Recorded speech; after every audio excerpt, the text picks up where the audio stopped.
Alors, vous êtes détenteur d'un message de Dieu pour le peuple togolais que vous venez de livrer ce matin à la presse. Alors, dites-nous ce qu'il en est exactement de ce message. Une fois encore, le Seigneur m'a encore envoyé révéler son plan à la nation togolaise.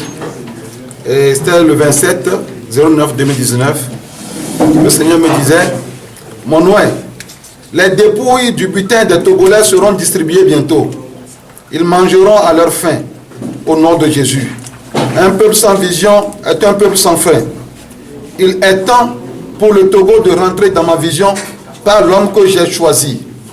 Je dis bien que vous n'apercevrez pas les nuages, ni les vents, ni la pluie, mais la vallée se remplira d'eau, car c'est ma jalousie qui l'accomplira, et vous saurez que je suis Dieu.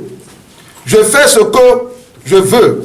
Mon règne est au-dessus de toute souveraineté. D'éternité en éternité, je suis Dieu, l'omnipotent, l'omniprésent. Je vais changer la situation sociopolitique de ce pays en paradis sur terre au nom de Jésus-Christ, selon ma justice. Parce que c'est moi qui ai instauré la fabrication du serpent brûlant qui était élevé au désert. Ceux qui étaient mordus par les serpents, qui avaient levé leurs yeux pour regarder le serpent brûlant, ont été sauvés. C'est le tour du Togo d'élever ses yeux afin de regarder le Seigneur Jésus-Christ pour sa délivrance et sa liberté des mains de ces tyrans. Car le Seigneur Jésus-Christ est la seule échappatoire qui le sortira de sa servitude. C'est pourquoi j'ai choisi un homme selon mon cœur, courageux, doté de force et de puissance pour accomplir mes desseins. Parole de l'Éternel. C'est ça la parole que je viens de livrer à cette conférence de presse. Et par cette parole, j'invite les Togolais à une croisade qui aura lieu le 8 et le 9 novembre 2019. Car par ordre céleste, le Seigneur m'a dit, il m'a instruit que ces pensées ne sont pas vos pensées et que ces voix ne sont pas vos voix.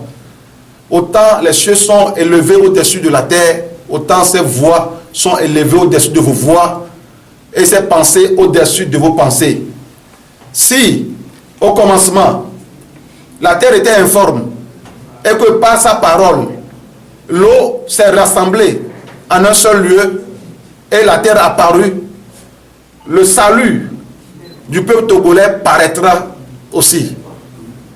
Donc j'invite tout le peuple togolais, toute la nation à cette prière, car c'est une prière pour la paix, c'est une prière pour l'accomplissement des promesses de Dieu, ces promesses de bonheur, de paix pour le Togo. Donc nous allons tous nous rassembler à Togo 2000, le 8 et le 9, pour implorer Dieu, pour que son plan s'accomplisse, et que le peuple togolais enfin retrouve sa paix, sa joie et sa prospérité. Je vous remercie. Pasteur, revenons un peu sur le message. Concrètement, qu'est-ce qu'on peut comprendre à travers le message délivré par Dieu? On peut comprendre que le Seigneur va changer le Togo. C'est lui-même qui a résolu ça. Les hommes ont tenté de restaurer ce pays en vain. Mais cette fois-ci, c'est le Seigneur lui-même qui a résolu de le faire. Et ce qu'il a dit, il le fera. Il le fera, il va changer. Le pouvoir va changer demain, c'est ça. Le pouvoir va changer demain, en 2020, comme il me l'a dit, il a promis, le pouvoir va changer demain et que le Togo aura un nouveau président. Donc, et tout ceci dans la paix, je le dis encore. Parce que j'ai assisté dans le conseil de Dieu, cette passation, c'était dans la paix. Donc, je vous révèle ce que vous ne connaissez pas. C'est moi qui ai reçu cette révélation. Je vous révèle ce que vous ne connaissez pas. Donc, Dieu a sa réalité. Donc, je vous remercie, c'est ça. Ce serait un homme apolitique. Ce serait un homme apolitique, un homme de Dieu, un pasteur. Oui, un homme, Dieu a choisi un pasteur parce que Dieu veut la paix. Dieu ne veut pas la violence. Ce sera après les élections présidentielles? Oui, probablement. Selon sa parole, probablement. C'est en 2020. C'est en 2020. Oh oui. Merci beaucoup. Je vous remercie.